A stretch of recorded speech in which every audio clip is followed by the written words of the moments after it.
Hey, you're tuning into another deep dive, and today we're going to try and untangle something that pops up in the news quite a bit. Yeah, the whole trade situation between China and the US. Exactly. The world's two biggest economies. Yeah, And they've had this ongoing dance with tariffs for a while now. it's been pretty constant. And tariffs, just quickly, they're like an extra fee on goods coming into a country, right? Right.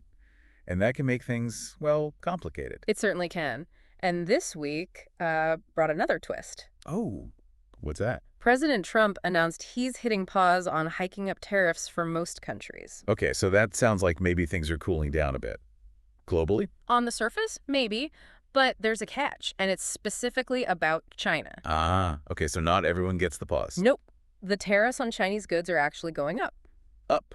By how much? From an already high 104% to, well, a really hefty 125%. Wow, that's significant. It is. And just to keep things interesting, there's still that baseline 10% tariff that applies across the board. So it's like, okay, most countries get a breather, but the pressure on China is actually increasing. Precisely. Turning up the heat, you could say. So what we really want to dig into today is how China and also the European Union are reacting to this Yeah, there are some interesting official statements floating around. and trying to figure out what they really signal. That's our main goal here. Absolutely. And for you listening, getting a handle on these kinds of global economic moves can actually help make sense of some of the bigger uncertainties out there. Right, maybe even give you a little insight into what might be coming next. Exactly. It's like trying to follow a chess game, isn't it? One move impacts the next. Definitely. So where should we start? China's initial reaction. Let's do that. The first response came from their commerce ministry. The spokeswoman, He Young-kwan, said something pretty specific. Okay, what was it? She said, quote, "The door to talks is open, but dialogue must be conducted on an equal basis with mutual respect." Equal basis and mutual respect. That jumps out. It does, doesn't it? It sounds like they're saying, sure, we'll talk, but you got to treat us as equals. Exactly. It makes you wonder if they felt that wasn't happening before. Yeah, it hints at maybe some past friction in those talks. That's the nuance, I think. They're setting a very clear condition right from the start, laying down a marker. And she didn't stop there, did she? No, she added, pressuring, threatening, and blackmailing are not the correct ways to deal with China. That's pretty blunt. Basically, don't try to bully us.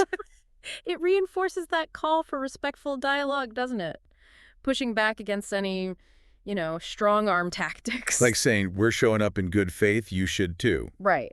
And then she stated their aim is to properly resolve differences through dialogue and consultation. Okay, that sounds constructive. Yeah, and based on, again, mutual respect, peaceful coexistence, and a win-win cooperation. That phrase, win-win cooperation, you hear that a lot from China regarding trade.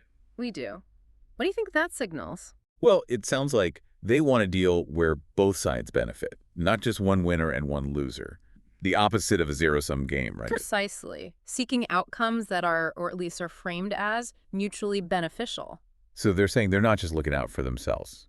Yeah. Publicly, anyway. Right. And then, to really hammer the point home, she made a broader statement. What was that? We do not provoke trouble, nor do we fear trouble. The legitimate development rights of the Chinese people and the people of the world cannot be taken away. Development rights. That's interesting phrasing. It continues. China's, and like all other countries' sovereignty, security, and development interests should not be infringed upon. Okay, that's a pretty comprehensive declaration. It is. What do you take away from that part? It feels like they're asserting their right to, grow and develop their economy without outside interference. Yeah, and linking it to sovereignty and security. And by mentioning the people of the world, it's like they're framing their position as being about fairness for everyone, not just... Yeah, that's a good point. Positioning it as upholding international principles. So that was the Commerce Ministry. But didn't the Foreign Ministry also weigh in? They did, and their tone was, well, noticeably harsher. Harsher how? The spokesperson, Lin Jin, used some pretty strong language. He called the U.S. actions reckless and unjust. Okay, yeah, reckless and unjust is definitely stronger than the Commerce Ministry's tone. Much stronger. He also said these actions go against the will of the people and are doomed to fail in the end. Doomed to fail. Wow. That's quite the prediction. It feels like less setting conditions, more outright condemnation. Exactly. It's a more assertive, critical stance. Calling it reckless and unjust implies a belief that the U.S. approach is fundamentally flawed. And doomed to fail suggests they think it'll backfire on the U.S. eventually. That seems to be the implication, yes. Taking a longer view. He also made that point about trade wars having no winners, right? He did. He said, in a tariff war or trade war, there are no winners. That's a common refrain from economists too, isn't it? Why is that generally the thinking? Well, because tariffs are essentially taxes on imports, so they can raise prices for consumers Right, everyday people pay more. and hurt businesses that rely on those imports. Plus, they disrupt supply chains. And then the other country hits back with its own tariffs. Exactly. It becomes this cycle that harms both economies. So Lin Jin's statement aligns with that broad economic understanding. Okay. And then he followed up with something like, we don't want a trade war, but we're not scared of one. Pretty much. The quote was, China does not want a trade war, but we are not afraid of one. It's that classic posture, isn't it?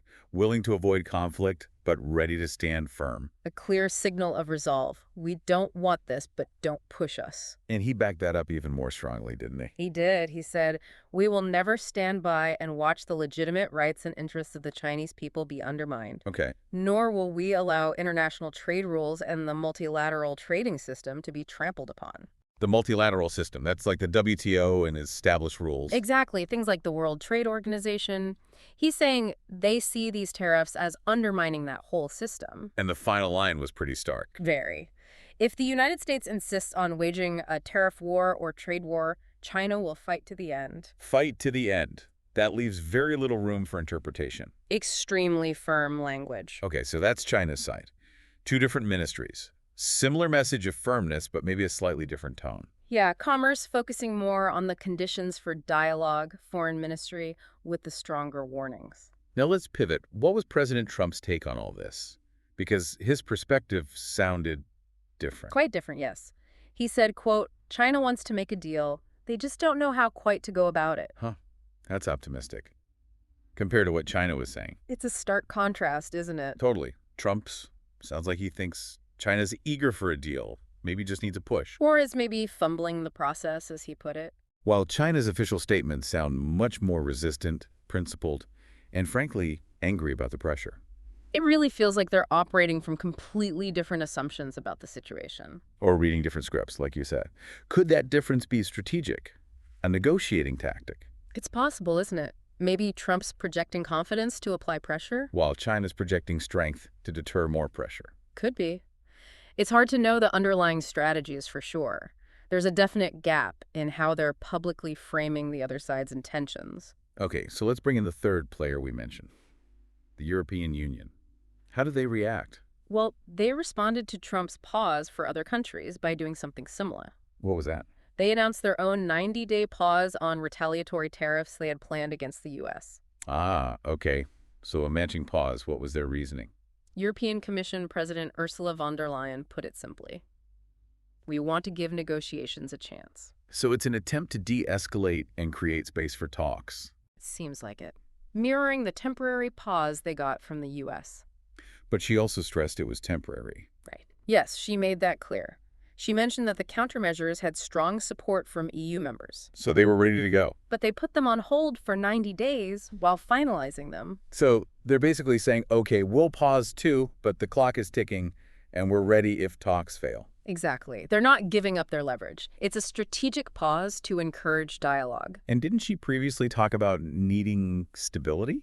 Yes, she'd emphasized needing clear, predictable conditions for trade and supply chains. That seems to be the EU's main goal here, stability. Okay. So we have China's firm stance, Trump's optimism, the EU's cautious pause. What about outside experts? Right. We have a comment from Holger Schmeiding, chief economist at Berenberg. And what did he say? Despite some positive market reactions to the pause for non-China tariffs, he warned the risks remain huge. So even with the pause for most countries, economists are still worried. Why? Well, his comment is a reminder that the underlying issues aren't resolved, right? Yeah, the China tariffs are still escalating. Exactly. And the potential for retaliation, the uncertainty, that all casts a shadow over the global economy. So the pause might bring temporary relief, but the fundamental instability is still there. That's what Schmeiding seems to be highlighting. The situation is still fragile. Okay, let's try and synthesize this. It's quite a mix of signals. It really is. You've got China, open to talks, but only on their terms, equality, respect, no bullying. And very ready to retaliate strongly if pushed. Then you have Trump, seemingly thinking China wants a deal, but is just messing up the process. A completely different read of their intentions. And the EU, cautiously hitting pause, giving talks a 90-day window, but keeping their own tariffs ready. While economists are still saying, hold on, the risks here are still really big. So what does this tangled web suggest about where global trade is actually heading? I think it points to continued tension and, honestly, a lot of uncertainty. The door to dialogue isn't slammed shut, But there are major obstacles. China's conditions point to fundamental disagreements about power dynamics and past talks. and their strong language suggests they're prepared for a long standoff if needed. Definitely. And the gap between their view and Trump's view makes finding common ground seem, well, difficult. The EU's move shows a desire for stability, but also that they'll protect their own interests if things go south. So overall, the global trade landscape looks like it's going to stay volatile, prone to sudden shifts. So for you, the listener, it really feels like we're in this kind of holding pattern, doesn't it? A bit of a waiting game, yeah. There's a possibility that these pauses could lead somewhere positive. But there's also a very real chance of more friction, more tariffs, and the economic consequences that come with that. So watching how these big players navigate the next few months is going to be crucial. Absolutely. It'll tell us a lot about the future direction. The key takeaway is the pause for most countries didn't resolve the core U.S.-China tensions. Those are still very much active. Well, this has definitely been a fascinating deep dive. It's clear there are so many layers here. And no easy answers or predictions. The interconnectedness really comes through. Decisions made in Washington or Beijing ripple outwards. Which makes staying informed and understanding these different perspectives so important. So maybe a final thought for everyone listening to chew on. Okay. Given all these mixed signals, the openings for talks, alongside the really strong warnings, the tariff hikes still happening, the economic risks everyone acknowledges, what are the key things you think we should watch for? Good question. Like, what specific actions or maybe even shifts in language from the US, China, or the EU in the coming weeks or months would signal a real move towards either cooling things down or conversely heating things up even more? Yeah. What are those critical indicators? That's definitely something to keep in mind as we watch this unfold. Absolutely. Thanks for joining us on this deep dive.